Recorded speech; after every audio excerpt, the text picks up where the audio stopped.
నేను రామ్ చరణ్కి వరుస బాబాయ్ అయినా కానీ నా చిన్నప్పటి నుంచి నేను అన్నయ్య దగ్గర ఉండటం వల్ల, వాడు చిన్నప్పటి నుంచి నా ముందే పుట్టి పెరగటం వల్ల వాడు నాకు ఒక చిన్న తమ్ముడుగా అనిపిస్తాడు. నా మొదటి సినిమా అయిపోయిన తర్వాత నా దగ్గర డబ్బులు ఉండేవి. సో నా దగ్గర డబ్బులు అయిపోయినప్పుడు ఏం చేసేవాడంటే వీళ్ళ దగ్గరికి వెళ్ళి, ఈ పిల్లల దగ్గరికి వెళ్ళి వీడు లెక్క ఉండేవారు. వీళ్ళ దగ్గర మా వదిన ఇచ్చే డబ్బులు అప్పుడప్పుడు 10, 20, 30 అట్లా. నేను వాళ్ళ దగ్గర మళ్ళీ ఇచ్చేస్తాను నీకు వడ్డీ కిందని చెప్పి వాళ్ళ దగ్గర డబ్బులు తీసుకుని వాడేసుకుంటా ఉండేవాడు.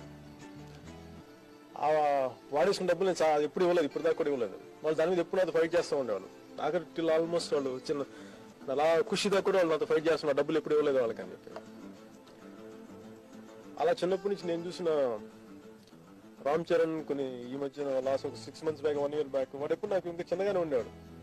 సడన్ గా వాడిని హీరో చేస్తున్నారు, ఇట్లా జగన్ దర్శకత్వంలో ఇలా దత్తగా ప్రొడ్యూస్ చేస్తున్నారు అనగానే కొంచెం ఆనందం వేస్తుంది. వీడి హీరో ఇక్కడ ఎప్పుడైనా అని కూడా అనిపించింది. కానీ ఈ సినిమా మొదలు పెట్టక ముందే చరణ్ లైఫ్ లో ఒక చిన్న ఇన్సిడెంట్ జరిగింది. కానీ ఆ ఇన్సిడెంట్ మామూలుగా ఎవరైనా జీవితంలో జరిగితే జనరల్గా వాళ్ళ బాధ్యతలు వదిలేసి అక్కడి నుంచి వెళ్ళిపోతారు.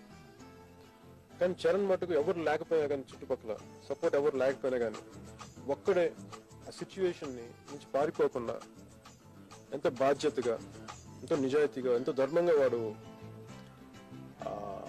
దాన్ని హ్యాండిల్ చేసిన విధానం చూసి నాకు ఆ రోజు నాకు నా మనసులో వాడు హీరో అయిపోయాడు.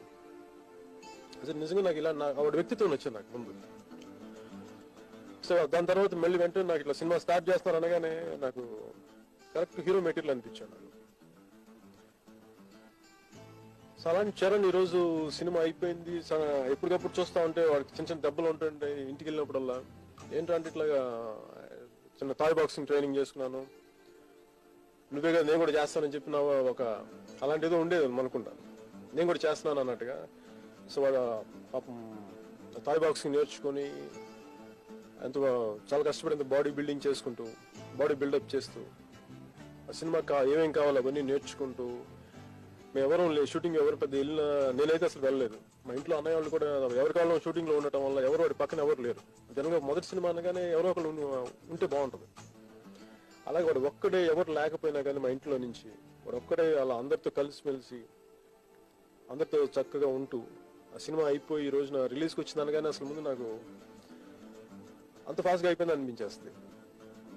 సో అలాంటి చరణ్ కోసం ఇన్ని పరిశ్రమల నుంచి, తెలుగు తమిళ కన్నడ పరిశ్రమ నుంచి కూడా, అలాగే హిందీ చిత్ర పరిశ్రమ నుంచి అమితాబ్ గారి నుంచి వచ్చే దీవెనలు చూస్తూ నిజంగా చాలా ఆనందంగా ఉంటుంది.